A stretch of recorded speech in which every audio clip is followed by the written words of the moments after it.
د سیمې هیواد او د نړۍ تازه خبرونه هر غړي د کندوز رادیو څخه مه هېروئ.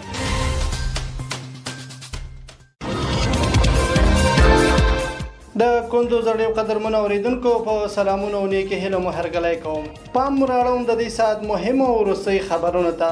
نن چهارشنبه د تلې یا میزان 25مه چې د 2023 کال د اکتوبر له 14مې سره سمون لري. روانه خبري ګړۍ درته زه عبدالجلیل احساس وړاندې کوم، خو په پیل کې هم د څو مهمو خبرونو سره ټکي. د اسلامي امارت کابینې یو پلاوي ته دنده سپارلې چې هیواد ته د بې کیفیته تیلو د وارداتو د مخنیوي په تړاو څېړنه وکړي. نیمروز کې 40 روږدي کسان د درملنې په موخه راټول کړل شوي دي. په پروان ولایت کې د اوبو یو سربند جوړ شو او ننګرهار کې د 40 لوبډلو ترمنځ د والیبال سیالۍ پیل شوې. اوس هم بشپړ خبرونه. د اسلامي امارت کابینې یو پلاوي ته دنده سپارلې چې هیواد ته د بې کیفیته تیلو د وارداتو د مخنیوي په تړاو څېړنه وکړي. د افغانستان اسلامي امارت د کابینې د 8مې غونډې د رئیس الوزرا ملا محمد حسن اخوند په مشرۍ ترسره شوه او د یو شمېر موضوعاتو په اړه پکې بحث او پریکړې وشوې. ارګ د یوې خبرپاڼې په خپرولو سره ویلي چې په یاده غونډه کې د فرامینو حکمونو د تعقیب او نظارت لوی رئیس مولوي شمس الدین شریعتي په مشرۍ پلاوي ته دنده وسپارل شوه چې هیواد ته د بې کیفیته تیلو د وارداتو د مخنیوي اړوند د اقتصادي معاونیت د طرحې په پام کې نیولو سره هر اړخیزه څېړنه وکړي او وروستي راپور د کابینې غونډې ته وړاندې کړي.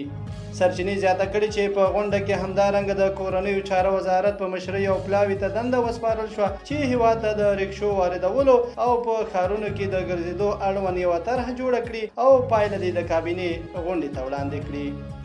نیمروز کې د 40 روږدي کسان د درملنې په موخه راټول کړل شول. د نیمروز ولایت د مرکز زرنګ ښار څخه د پرنشي توکو د اخته 40 روږدي کسان راټول او د درملنې په موخه د یاد ولایت د زربستریز روغتون ته لیږدول شوي دي. د یاد ولایت د نشي توکو پر وړاندې د مبارزې مدیر عبدالواسع ریحان وایي د یاد ولایت د مرکز څخه په نشي توکو اخته 40 روږدي کسان راټول او د درملنې په موخه د یاد ولایت زربستریز روغتون ته ورپېژندل شوي چې له بشپړې درملنې وروسته به خپلو کورونو ته وسپارل شي.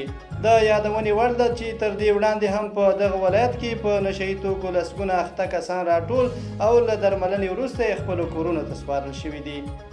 په پروان ولایت کې د اوبو یو سربند جوړ شو. د پروان د سرخ پارسا ولسوالۍ کې د یو سربند په جوړېدو سره د سیمې زر کورنۍ ته د څښاک اوبه برابرې شوي دي. سرچینې وایي چې د پروان ولایت د سرخ پارسا ولسوالۍ په د مجوي سیمه کې د کلیو بیا رغونې او پراختیا وزارت په مالي ملاتړ 650,000 افغانیو په لګښت یو سربند جوړ او ګټې اخیستنې ته وسپارل شو. او وروستی خبر ده چې ننګرهار کې د 40 لوبډلو ترمنځ د والیبال سیالۍ پیل شوې. ننګرهار د بدني روزنې او سپورت ریاست له لوري په استول شوې خبرپاڼې کې ویل شوي چې د یاد ریاست په لارښوونه د والیبال فدراسیون له لوري د فکري رغونې او سالمې تفریح په موخه د جلال آباد ښار سراج الامارت بند کې د والیبال سیالۍ پیل شوې. د خبرپاڼې له مخې په یاد لوبو کې د جلال آباد ښار او ولسوالیو ترڅنګ لغمان، کونړ، کابل، کاپیسا، لوګر او میدان وردګ ولایتونو د والیبال لوبډلې هم برخه اخیستې چې 10 ورځې به دوام وکړي. دا د دې مهال خبرونه. تر بیا ښه وختونه. لوی الله مو مل شه.